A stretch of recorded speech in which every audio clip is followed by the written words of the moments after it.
Hey, everybody. Welcome to another episode of Tuesday Talk. Today, we're going to be talking about the importance of social publishing. Now, before social media was a brand, and if a brand wanted to share news, they would typically reach out to the newspapers or media sources. But today we have social media, and brands are really in the hot seat because you've got social publishing like right at your fingertips. But what exactly is social publishing and how do you come up even with a strategy?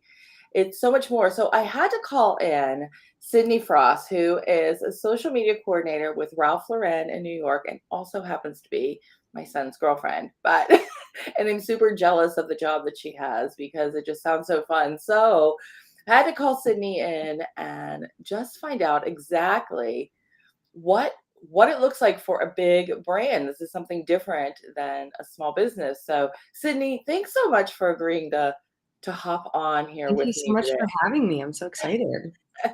This is a little bit different because normally when we talk, it's not shared with the Yeah, world. very But excited. anyhow, so you work with Ralph Lauren, and Mhm. you've just made this big move and moved to New York City. First off, what has that been like from small town Ohio It's been to crazy. yeah? It's been very crazy. I feel like I've been here for about 10 months now, and I feel like I'm just starting to settle in now, into my job and here just because I've been in school also. So there was a lot to balance with moving, being in grad school, getting a new job. So it's been a lot of craziness, but now everything's starting to settle down and I feel like relaxed. Yeah. I love the pictures you share on Instagram. And if you guys are not following Sydney, you need to follow her Instagram. And you have a YouTube channel now. I do. I've forgotten about it for the past couple of months, and I need to get back to it. we, you've Finals been hit, and I was just like, "I don't have time to edit videos," and then I forgot to pick it back up, but I wanna get back to it. I was thinking about it yesterday. Were you really? Yeah, you have Yes. to because I did watch the one video when, you got your piercing, which was it was fun. I stayed with you the whole Love video. that. I Thank was you. like, "Is she That's gonna my most watched video. I is it went to really?" New York Fashion Week, and that wasn't even my most watched video. It was me getting a piercing. Isn't that funny though how that happens sometimes? Like, Yeah. there's some that you think like that people are Mhm. really going to pay attention to, and this is gonna be awesome. And then like nobody watches it. I know, and then it's an 8-minute video of me getting a triple pierced in my ears, and everybody's watching it. It's yeah, and I wish we kind of could figure it out. I have a reel on my personal page, and I think it close to 9,000 views, which that's a Oh, lot wow. for me, right? That's a whole lot for me. It's not Yeah, like me too. okay, but it was a picture of a tree. It was just the tree in Jacksonville that was like ginormous, and I'm like, this has all these views, and then when I put like a ton of thought into something, it's like "Bleh, I nothing." know. That's how it always works. Every time. So let's talk about a little bit about your job and what you do. So do you want to share just like what does your job look like? Yeah, so obviously I work in social media, so every day is different. I know everybody hears everyone say that. Um, but I would say the biggest parts of my job is working on the publishing logistics. So when we come out with a major campaign on our Instagram and there's like 3 posts posted a day for 5 days, I'm the one that kind of organizes that. I get all the assets from our creative team, I get all the copy from our copy team, and then I get all of the product information from our site and merchandising team, and I put that all together on one platform called Opal. And then it takes a long time. It's very tedious because I have to post, oh, like the Kent houndstooth suit, however many dollars, like every single item of clothing that's worn. I have to write it out. I have to write out what time and when things are going to be getting published. So that's probably my biggest job is just getting all of our content together to get published. And Mhm. I'm also very into our analytics. So I keep track of the analytics for all of our posts, what our reach is, what like our engagement is, our shares, our saves, percent of followers or percent of non-followers that we reach, things like that. So I keep that every single day for all of our posts. So those are the biggest things I do, but it does vary besides that. It's and just think you have one position and I mean, I'm so jealous that you've got somebody giving you the creatives and somebody giving you the copy, I right? know. Normally, with a lot of small businesses, it's one person trying to do that. But Mhm. even what you have on your plate is it's so time consuming. It really is. So I'm going to back up a little bit to where you said that, you will find the right times and the days and the when to publish, and Mhm. you're posting 3 times a day for, you said, for 5 days. Is that what? It depends on how long the campaign is, but we typically try to post 3 times a day. Okay. So how do you figure out what time is the best time of day to post? We usually try to keep it pretty consistent because we do have a global audience, so we'll post at 9 AM for our European fans, and then we'll do another post at 1 and another post around 6, just to really kinda cover all the bases throughout the day, but we consistently post every day during those times, which I feel like is another reason that it's so successful is we are very, very consistent. Mm. That's isn't that the key though? It really is, yeah. It's just being consistent. Even on your own platform, you're really consistent with everything Mhm. that you're posting. And I do want to talk about that too, so we'll get back to that. When you are creating that content, well, they're creating the content, they're giving it to you. Do you have to put it, like, do you have to figure out which ones to use first, or is there a calendar saying post this information, post that, or is that up to you to decide? So we actually, before we get the crops back, before we get all of our assets back, we work on a brief to give to the creative agency and tell them these are the kind of shots we want to post based off of what we've seen work in the past. We want like mid body shots, we want full body shots, this certain number of each, we want this many carousels.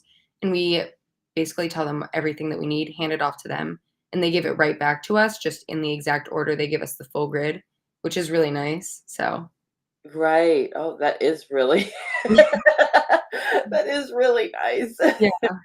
So how do you, when you are looking at all the analytics, you look at it every single day for every single post, which Mhm. I understand. Uh, is there one type of analytic that you're paying more attention to than another? Like, are you paying more attention to the likes or the shares or the comments or the saves? What's I would say the 2 biggest that we look at would be reach and percent of non-followers reached. We Mhm. started tracking percent of non-followers reach recently just to see, like, what is it about our content that's reaching new audiences, because we know we do resonate very well with our own audiences. People follow Ralph Lauren for that aesthetic and for that lifestyle, so they're obviously gonna like it when they see it, but what is it like, what content is it that's reaching new audiences, and why do we think that is?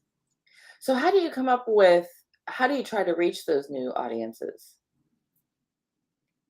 We've been trying to use different models. We've been trying to make our social strategy a little bit more modern and kind of change a little bit the way we portray ourselves on social media because we have a very specific aesthetic, but we see so many other brands that are changing things up and doing things completely new. Like Emilio Pucci just completely deleted everything they've ever posted on Instagram and restarted for their new campaign. So we've been looking at things like that to try to figure out how can we translate that into our content and how can we reach more new audiences than what we are already reaching. I've seen that before, and I think Taylor Swift used to do that a lot, right? She would delete everything and then repost. Mhm. What's your opinion on that? Just your own personal opinion on doing that. Do you think it gives it a fresh look, or do you think I feel like it if you hurts? really need a rebrand, maybe, if Yeah. you actually wanna revamp your whole look, then it makes sense, but just deleting everything and restarting, like Balenciaga has done that for every single fashion show they've done, doesn't really make sense to me for them to do that because their aesthetic is kind of similar every time. They're not rebranding for every show, but if you feel like you wanna redo your brand, then I feel like that does make sense. Yeah, it does. It does. So did you say that you actually will tell the creators, the content creators, what type of information you're looking for, or what type of content you're looking for? Yeah. So how do you figure out what to post? Like, what are you looking at that you tells you what type of content to create? Yeah. So the analytics basically, that's a lot of what we look back at, just seeing what has the highest reach. Every time it's always the mid body shots, kind of close up. everybody really, really loves those, or full body shots in really beautiful places. A lot of our shoots are in beautiful places because we are a big company and we're fortunate enough to have a budget to fly to Mexico to shoot our spring campaign. So we know how to create those kind of images. And also we stay away from laydowns. We've noticed that a lot of what works for us is lifestyle shoots. If you're trying to sell a bag, it's the bag on the body, walking into the Milan coffee shop, not just laying down on like a white background. Yeah, you know what? Because you do see that a whole lot in smaller businesses, I Mhm, think, more so. I think, yeah, I think in smaller businesses you see a whole lot more of that. And you guys are finding that people like actually like seeing the product in use on mhm. people Yeah, using it. yeah, like So you being able to visualize, "This is what my life would look like if I had this purse or if I had these sunglasses. I could be sitting at a cafe or doing whatever." isn't that true though? Because Mhm. it brings you right in, it draws you in, and Yeah. it's like, oh, this would be, I can look just like that. I can live that luxurious life and hop on Mhm. that jet and fly to Mexico Yeah, exactly. if I had those It's sunglasses. still your whole lifestyle.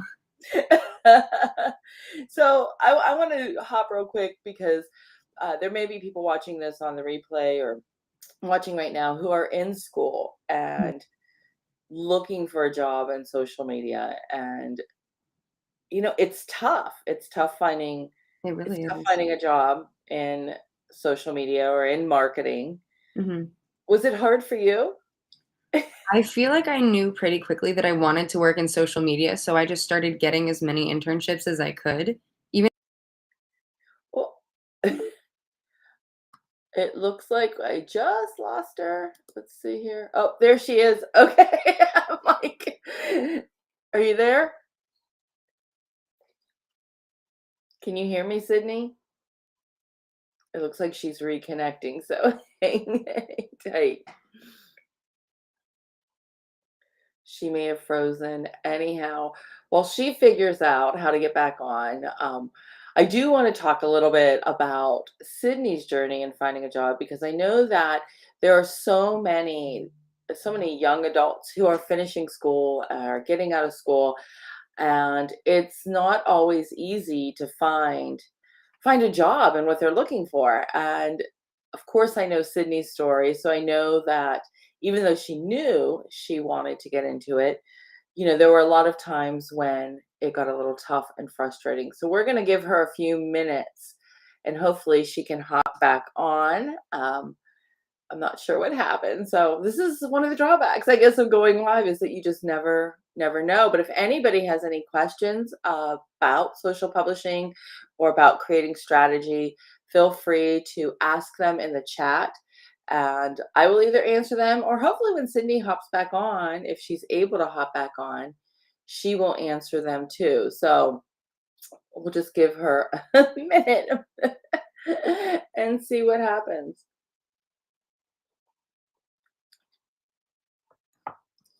You gotta love when this happens on here. This is just like and I wanna hear so much more about what it's like with Ralph Lauren. I mean, Ralph Lauren has been a company that I think everybody is familiar with and everybody knows.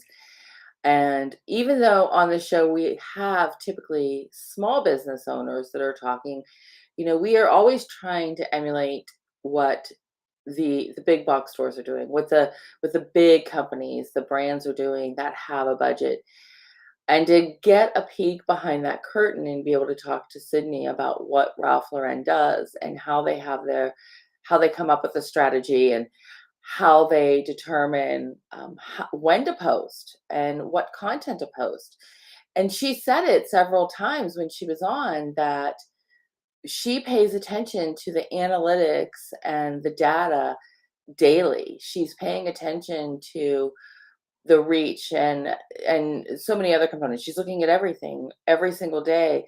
And I truly believe that's one of the biggest mistakes that a lot of small business owners make is that they're not paying attention to the data. In fact, they're just posting to post and they're not paying attention to if it's even working or not working, right? So a lot of times people are saying that, they know the marketing works 50% of the time, they just don't know which 50%. So I love that Sydney was sharing with us how important the analytics are. And Uh, she's back. I'm so excited because I'm like, I don't know how long I could just talk. your computer's shut down for a problem. It's very old. It's okay. That's what happens when you go live. Mhm. This stuff can happen. I'm trying to think of even oh, I was asking you about your journey when you got out of Yeah. school and you were looking for a job in social media because you really found your dream job. Like you are living your dream job right now. And from the outside, it probably looks like, oh, that's pretty easy. I'm just going to go to school and get my degree, and then I'm going to get my dream job too because Sydney did it. I mean, it's pretty easy to get in. So, what was it? Is it really easy? I mean, what advice? I went through a lot of rejections before I got this job. But I think the biggest thing is I wasn't really taught anything about social media in school. I took one social media class with my minor. It wasn't really a thing that was taught in my fashion major. We're taught merchandising, regular marketing, branding, things like that, but nothing specifically about social media. So I feel like the most important way to get the experience that you could bring to a job is through internships, even if they're small. I interned with so many small companies where I was the only other person on the team and I was running the social media. So you don't have to have a huge company on your resume to get with a huge company. Yeah. Um, so I think that's really important. And networking really, really helped me too. How did you network? I mean, because you can say networking, Mhm. right? And a lot of times people think like networking in your local community, Yeah. but how do you network to get a job at Ralph Lauren? LinkedIn was my best friend. When I I love it. before I got my job, I was only taking 2 classes instead of my normal 3 at a time. So I was on LinkedIn all day, every day, trying to connect with anybody that had Ralph Lauren in their job description. And a lot of them never answered me, but some people did. And I was able to set up phone calls with people, just not even at Ralph Lauren, but also at dream companies too. I called a girl that worked at Chanel because she was a Kent State alumni. So being able to connect with alumni also is very helpful. But I was able to get phone calls with people at Ralph Lauren.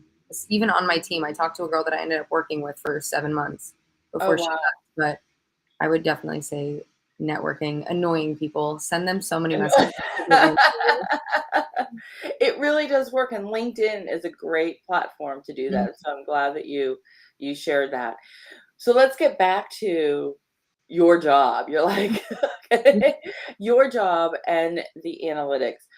First off, because I love that you said that, and when you were getting reconnected, I was talking a little bit about the analytics because I think I really believe, and I hear it when I talk to businesses, that so many of them don't even pay attention to the analytics. They're just creating content Mhm. and they're just posting content to post it, but they're not looking at it at all. How important do you say that it is to look at the analytics when it comes to creating that strategy? Yeah, I feel like it's really important both for the brand and for my personal Instagram. I've noticed you see what is resonating with your audience or what's reaching new audiences. So why would you ignore that? Why wouldn't you use that to your advantage and see, oh, people really love when I film my product this way. So I'm going to keep doing that and it'll keep picking up more traction and reaching more people. Now, do you create any reels or does your creative team do that? Like, We do, I know yeah. you do personally. Yeah. But our creative team for Ralph does create reels. We're working on differentiating between TikTok and Reels because it can be so easy to just constantly recycle those, but sometimes there's different approaches that work better on TikTok that don't work on Reels or vice versa. So we're Mhm. trying to work on differentiating a little bit. Well, let's talk about that because how many different platforms are you working on for Ralph Lauren? Yeah, I'm working on, I think it's 5: Twitter, Facebook, TikTok, Instagram, and Pinterest. So, do you create the same content? Like, is it how do you know what to put on what? Because a lot of people will just create it once and just share it across Mhm. everything. So, do you guys do that? Kind of. Like for Pinterest, we pick our best pins from the campaign and we'll completely edit the copy to have a ton of SEO. So we'll edit the copy if it's a suit, then we'll try to say tailoring, menswear, suiting, just say as many different words about what it is that we can, because the more you have, the more people are able to search and find. But Facebook and Twitter will pick some of our best posts that we know will perform well. Like group shots always perform well, or one of our models, Lucky Blue Smith. The ladies that follow us absolutely love him. So his posts always perform very high. So I'll always recycle him to Facebook and Twitter too. Um, and then TikTok is a lot of the same time as Reels, but we're trying to differentiate that a little bit. So, did you ever find that something that worked on one platform did not work well at all on another? Yeah, definitely. I feel like Facebook just in general doesn't have as high of reach as our Instagram does, but sometimes we'll see a post get insane reach on Facebook that maybe had 10,000 likes on Instagram, and normally we'll get like 30,000. And sometimes there's no explanation why. It just happens like that. There's not always a reason. There's sometimes you can't look at the analytics and understand why something performed better than elsewhere. Yeah, and we kind of were talking about that right before we went live that, Mhm. you know, it's so funny because I have content that I've created and I'll put like a ton of thought in and I'll try to create this strategy and then it's like crickets, like Yeah. nobody does anything. And then I shared a picture of a tree in Jacksonville, which was this huge, beautiful tree, and it got a ton of views. And it's just like, how, like, I know, that doesn't make why? any sense to me. I don't understand. That's happened to me too, where I put so much thought into making a TikTok like about clothing or something, and then I just like record a duet to somebody else's video talking about how Alex buys me flowers, and it got like 30,000 views. Why? Who cares? I recorded this between meetings. Why is this the one that gets good? I know it makes no sense, and then you try to duplicate it, and it just doesn't work. It's like, Mhm. nope, you didn't get the same response. Yeah. And a lot of times, I think it's actually whatever sound you're using too. Mhm. But do you notice that, like, whatever is trending on, like, the sound that's trending on TikTok will trend later on Instagram? Mhm. Yes, I have noticed that, which I guess is nice if you don't always keep super up to date on the trends with TikTok, so you could be ahead on Instagram, I guess. Yeah. So let's talk about TikTok a little bit. Mhm. How is TikTok, because Instagram, Facebook in general, right, is really competing with TikTok. And even YouTube, because they're really pushing out their shorts now. Those little short clips. They're getting a lot more reach than an actual video on YouTube. So everybody's competing with TikTok. Mhm. How is how is TikTok different than Instagram?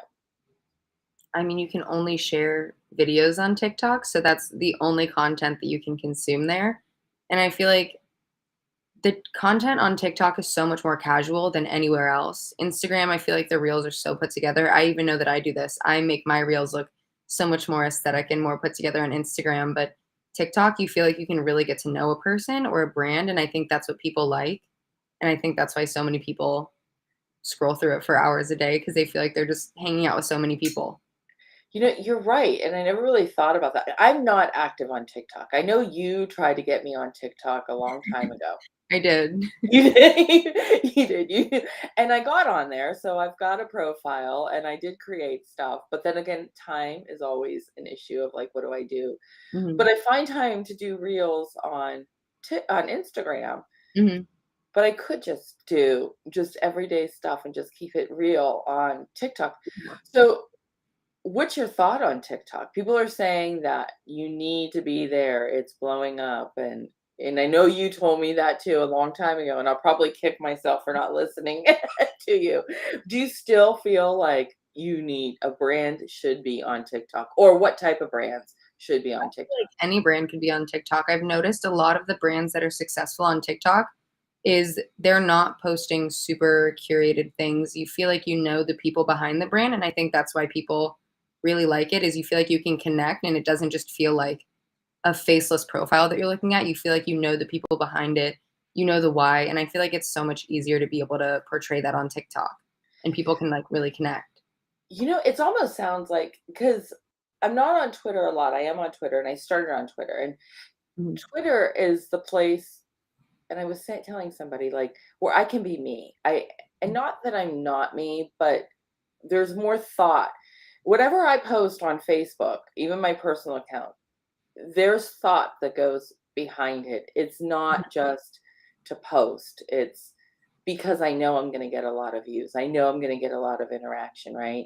On mhm, my personal account. So, and that's going to help my business account. So, everything I post on Facebook and Instagram has a thought behind it. Everything I tweet does not. Like, I can be me, like, because not everybody, the people who are on Twitter are like, they've always been on Twitter. Like, they're just a different vibe over there. So I could yeah, tweet that I'm having a really crappy day. And I'm not playing victim role, right? I'm just like, because I hate that. But because you know how people will post on Facebook, right? Like, mhm, I'm having a bad day and whatever. And they're just looking for sympathy.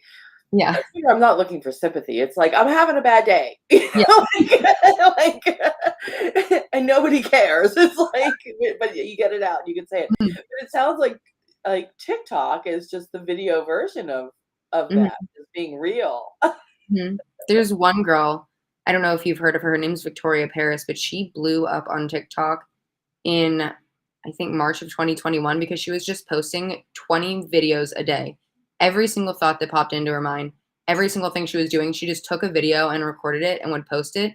And she blew up from, I think, 200,000 to 700,000 in the span of 3 months Oh because my she was gosh. just so casual on the platform. People felt like they were just hanging out in her room with her and like they were just friends with her. And I think that's something interesting about TikTok, but also I feel like it can be a little bit weird because there are very interesting parasocial relationships that have stemmed from TikTok. But Yeah. in general, I feel like it can be a good thing because brands can make you feel like you're hanging out with them, you're friends with them. So then you want to support them even more because, oh, I really like Deanna. I love everything that she's doing. She's such a great person. The way she portrays herself on TikTok. I want to feel like I want to get with her services. So I feel Yeah. like that's something that could be really useful to brands. I love that. Like, even just hearing that feels like there's a weight lifted, because creating content takes so much time Mhm. and so much energy, and it's like, ugh. And that's the biggest complaint with everybody, right? I mean, that's why Yeah. I have a job, that's why you have a job, is because because it takes so much time and it's so hard to do, because Mhm. there's so much thought behind it. But to hear, like, you can just film little clips without Mhm. it being perfect is is really, really cool. I like that. That might inspire me a little bit more to I do love to that. do some. I know, right? I know, because 'cause you've pushed it for so long, and I love that you did. Now you also shared when you first hopped on here, we were talking about your Instagram post, and part of your job is to, you have your products, which are your Mhm. clothing and your accessories, and you have to tag all the clothing to to the shop, right? Mhm. Like, how they can purchase that. Mhm. Ho Do you track that too? Like, on Yeah, go so ahead. we'll look at product button clicks. Ours aren't as in depth as the Polo Instagram. They can see who's added to cart, who's saved the product, who's bought the product, and everything. But I mean, I don't know how many people are buying an $1,000 three-piece suit through Instagram. So ours is not quite as in depth because people aren't typically purchasing luxury items through Instagram shops. But we have seen a lot of people save products and stuff like that. So we're able to see the very vague product saves and button clicks and everything. And the same with stories too. So if you start to see an increase of saves on there, do you then think, "Oh, people are interested in these $1,000 three-piece suits because people are saving them, so let's create more of that." Like, that Yeah. plays into it as well? Yeah. I feel like, especially with menswear, because a lot of the products are suits and like formal wear and things like that. So we see what kind of suits and formal wear is working that people might be buying to keep in mind for the next drop that we do or the next collection we have coming out. And that was gonna be my next question. Does it influence? the buyers, if of what they're going to either, well, not really the buyers, they're designing it. Yeah, I'm not really sure on the design side, but we do report back all of our social media analytics at the end of every campaign. It's a major brief for fall and spring. So I'm assuming it gets presented to them and they see what's working, what pictures are working, what products are working, things like that. Right. So when you work on a campaign, how do you create a campaign? So we're given all of the pictures that were taken at the shoot before we create the grid, and we just kind of pick out these are some of our favorite pictures if you can include them. Um, Before that, even for the shoot, my boss mostly works on that. She's like the manager of World of, but she will come up with a brief of what kind of shots, gives the shot list to the photographer so that they know exactly what we want to have shot so that we have options for creating the grid when we get back to it. But we don't really have creative control over where it's shot or what the products are, Right. obviously. But yeah.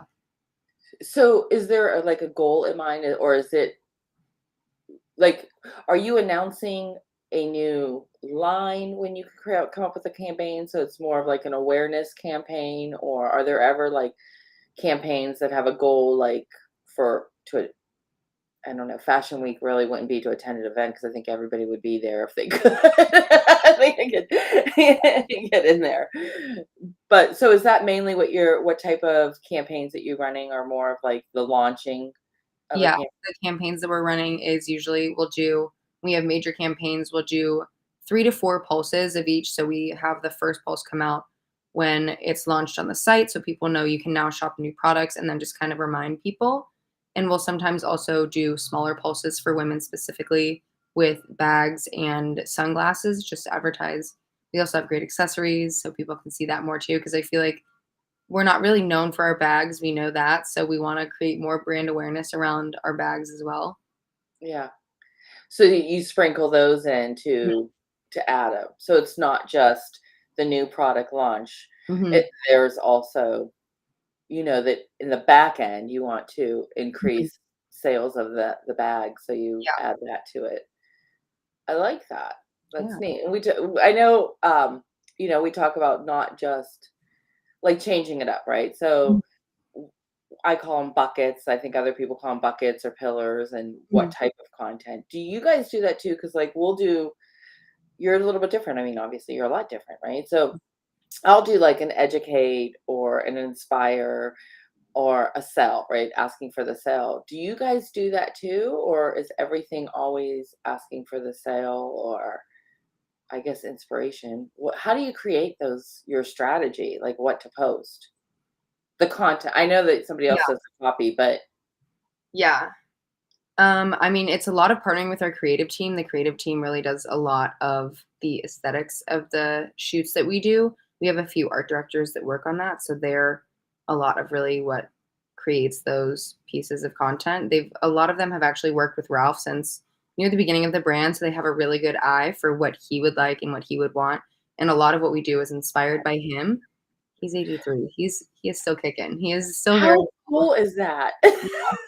he is still so very involved, and there are so many people who have been with the company for 30 plus years that have known Ralph since he started just making ties that were a little bit thicker than normal. So there are a lot of people that are still involved that were there in the beginning. Like our main art director has been here for 40 years, I believe. So she's the one that creates most of our content.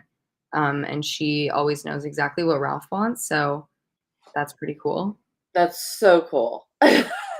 So, has there been a campaign that you've liked a lot more than another one that just has really stood out to you as being a cool campaign? Yeah, I think my favorite campaign was actually the very first one that I worked on. It was our fall campaign in 2021, American in Milan. And it was just this big, beautiful shoot that they did in Milan. And it was cool because we typically don't mix men's and women's wear in our shoots. But we did Oh, for that one. I know, I don't know why we don't. But we did for that one. And it actually was like our best performing campaign that we've had since I started. It did so good. And I just thought the images were so beautiful. The aesthetic was insane. So yeah. that was probably my favorite. So how has that influenced your own personal social media? marketing or your own campaigns? Because you've been working really hard to growing your followers Mhm. and have become an influencer. You have had brands reach out to you, haven't you? So, Mhm. okay, because I see your post, so I'm like, Yeah. how's that impacted you? And what pieces have you taken away for your own personal? Yeah, I feel like especially when brands are reaching out to me and I'm creating content for them, I can think more from a brand's perspective than just my own perspective and what I think would be so great and so fun. Like I need to think about also what they would want, maybe why like what they would want to post on their own channels. So I feel like that has changed my perspective a little bit. And I mean, I have looked at my analytics before, but I never thought of it as much of a focus as I do now, since that's the main thing I do every day. So I feel like I've really taken analytics into perspective, and I try to look at my analytics and my posts from the past week and see what's performing well, what's not performing well. Like maybe should I try this again just to see if it resonates, and if not, then like leave that idea behind. Things like that. I feel like analytics has been a big one.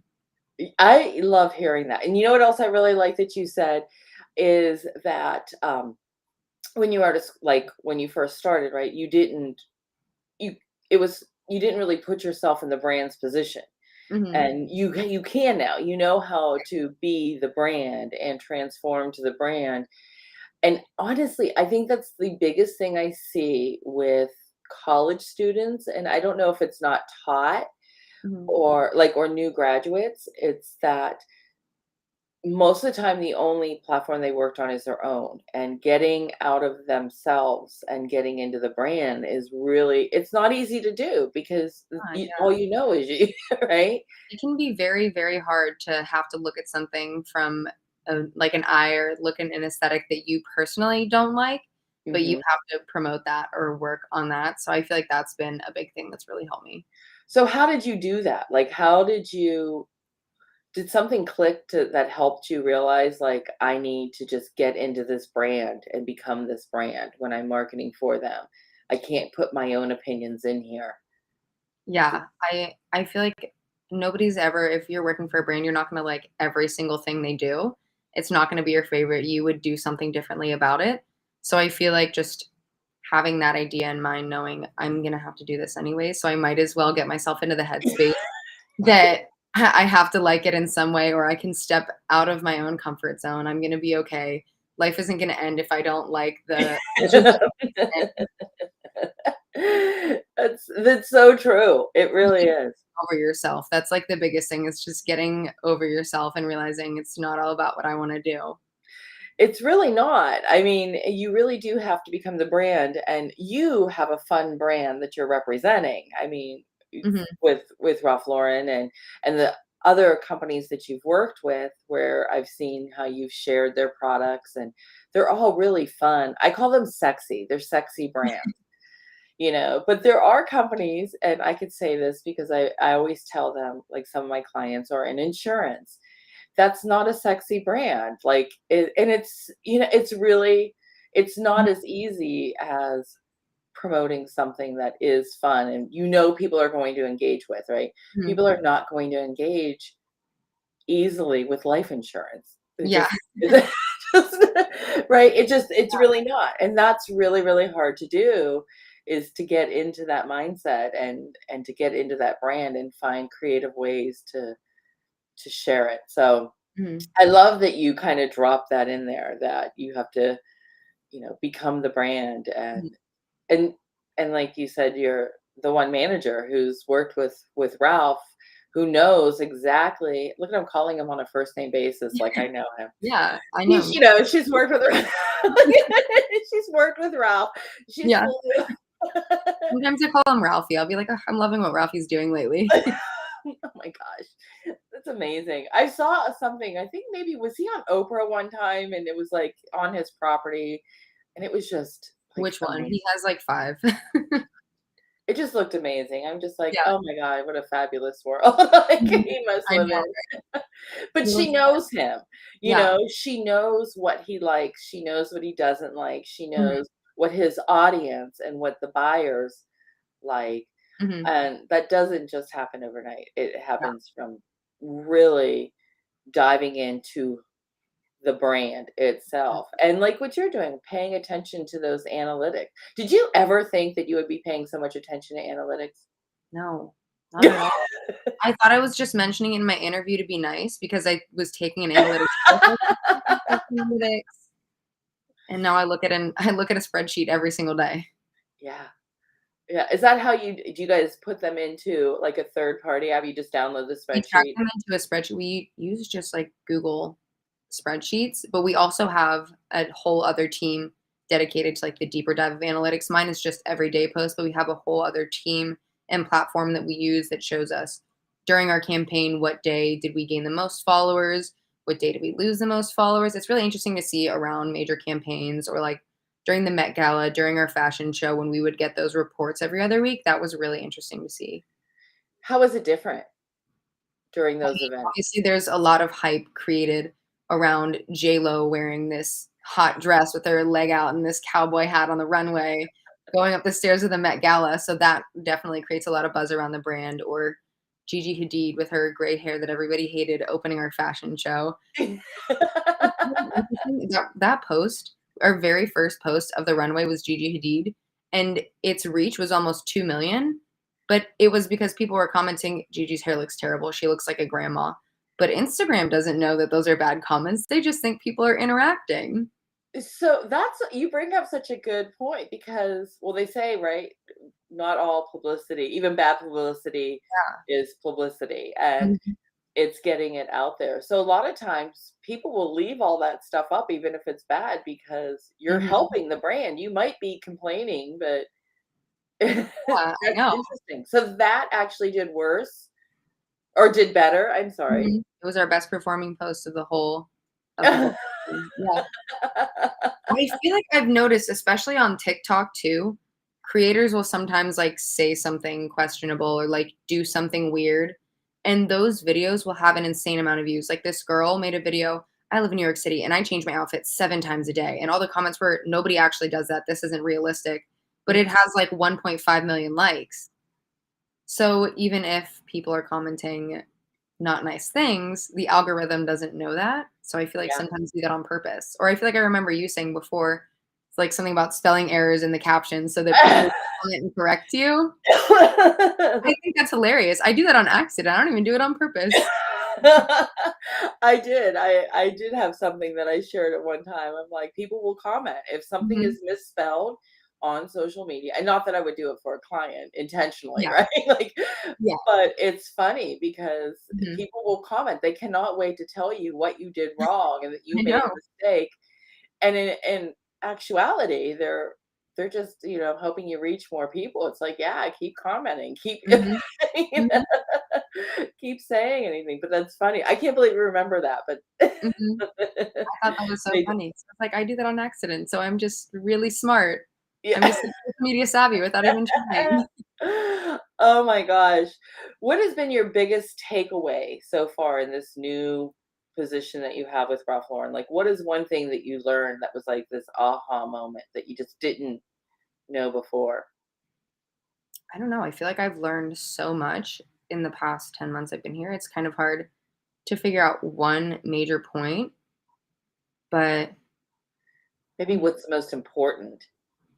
time management is so important with social media, especially because there's so many things that could happen or could go wrong that you would need to be organized enough to be able to prepare for anything. And things change so quickly in social media too. So just being organized and like ready to go, I feel like is so important.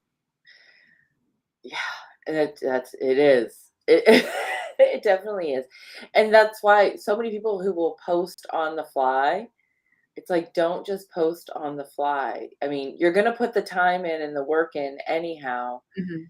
Plan it out. Pay attention to those analytics. See what people are actually interested in. Mhm. I mean why create this content that didn't do well? Why create it again? You know? Exactly. It's just Create wasted time. it right? And that's what we don't have much of is Yeah.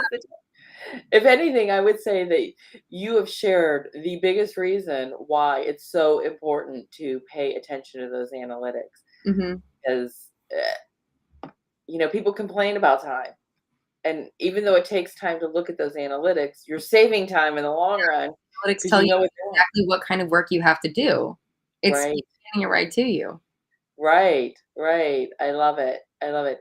So how can we follow you personally? And I will share the links to Ralph Lauren too, so they can follow your Ralph Lauren's pages. And I appreciate you coming on and sharing what goes on behind the curtain. I love hearing this. So and learning this.